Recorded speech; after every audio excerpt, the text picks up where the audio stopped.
દેશમાં ચોમાસાની વહેલી એન્ટ્રી. આંદામાનમાં ચોમાસું બેસી ગયું છે. જાણો કેરળ અને ગુજરાતમાં ચોમાસું ક્યારે આવશે. આજે તમને ચોમાસાને લઈને સૌથી પહેલા વાત કરવી છે, કારણ કે દેશભરમાં પ્રચંડ ગરમી અને અસહ્ય બફારા વચ્ચે લોકો માટે રાહતના મોટા સમાચાર અત્યારે સામે આવ્યા છે. કાળઝાળ ગરમીથી પીડાતા નાગરિકો અને ખાસ તો ખેડૂતો માટે હવામાન વિભાગે આ સમાચાર ખુશ ખબર આપ્યા છે. આ વર્ષે દક્ષિણ પશ્ચિમમાં ચોમાસું તેના નિર્ધારિત સમય કરતાં ઘણું વહેલું સક્રિય થઈ ગયું છે. ભારતીય હવામાન વિભાગ એટલે કે IMDની સત્તાવાર જાહેરાત મુજબ ચોમાસાએ આંદામાન નિકોબાર અને ટાપુઓમાં વિધિવત રીતે દસ્તક આપી દીધી છે. આંદામાનના દરિયાકાંઠે અને શ્રી વિજયપુરમ સહિતના વિસ્તારોમાં ચોમાસું સક્રિય થઈ ગયું છે.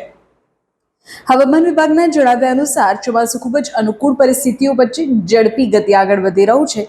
સામાન્ય રીતે દર વર્ષે 1 જૂનની આસપાસ કેરળ પહોંચતું હોય છે ચોમાસું, પણ આ વખતે ચોમાસાની સ્પીડને જોતા લગભગ 6 દિવસ વહેલું 26 મે સુધીમાં જ કેરળના દરિયાકાંઠે ચોમાસું પહોંચી જાય તેવી પૂરી સંભાવના છે.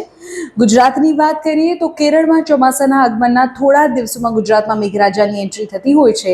આ વર્ષે ગુજરાતમાં પણ વહેલા વરસાદની આશા છે. આ વહેલા ચોમાસાના સમાચારથી ખાસ કરીને ખેડૂતોમાં ખુશીનો માહોલ છે, કારણ કે સમયસર વરસાદથી વાવણી અને ખેતીના કામમાં મોટો ફાયદો થતો હોય છે.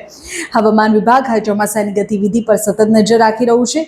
જોવાનું એ રહેશે કે કેરળ બાદ ગુજરાતમાં મેઘરાજા કઈ તારીખે ઓફિશિયલ એન્ટ્રી કરીને ધમાકેદાર બેટિંગ શરૂ કરે છે અને આપણને ગરમીથી રાહત મળી જાય છે.